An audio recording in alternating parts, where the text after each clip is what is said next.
আমার বক্তব্য আমি বলছি এবং জানো সিআরও বলে তারা আমাকে দর্শকরা বাইরে কথা বলতে পারে কি পারে না এই বিষয়ে আমরা একটা সময় আইন আনি ঘাটাঘাটি করে আমরা কথা বলছিলাম।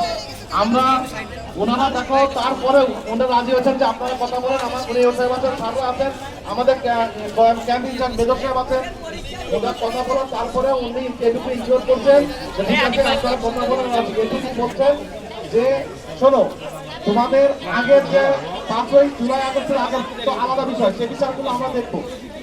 আমরা অবশ্যই লোকের আলোচনা হয়েছে আমাদের সে যাতে আমি সেকেন্ডে বলি যে কোন আইনজীবী জুলাই আগস্টের মামলায় যাতে তাদেরকে যারা গুলি করেছে হত্যা করে তাদের মামলায় কোন না দেওয়ায় সেটা ইনশিওর করবো এবং যে আসিয়া যে ধর্ষণ চেষ্টা এবং হত্যা চেষ্টা মামলায় সেটা দেখবো।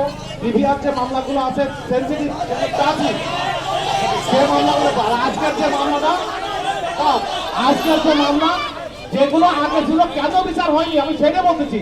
কেন বিচার হয়নি তোমরা সময়ের ভিতরে তোমাদের সহযোগিতায় আইনজীবী তোমাদের সাথে আছে আমাদের এক।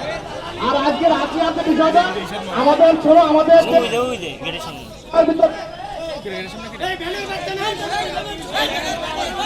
সর্বোচ্চ সাজা হয় এই বিষয়ে আমাদের মেজর সাহেব একটু কথা বলবো, তারপর আমাদের স্যাররা আছেন তারা বলবেন তুমি তোমার কোনো কি বলেনি।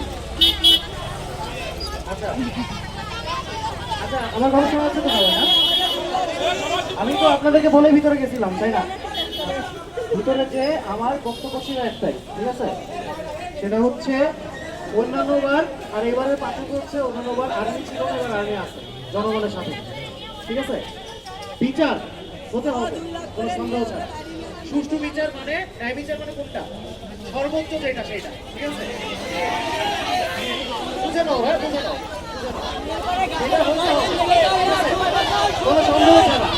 এইবার আমার দাবি শুধু একটা ছিল না, আমার দাবি আরো ছিল। ইতিহাস সময় আমলে অনেক কিছু আমরা পাইছিলাম, সেগুলো আমাদের শুধু কি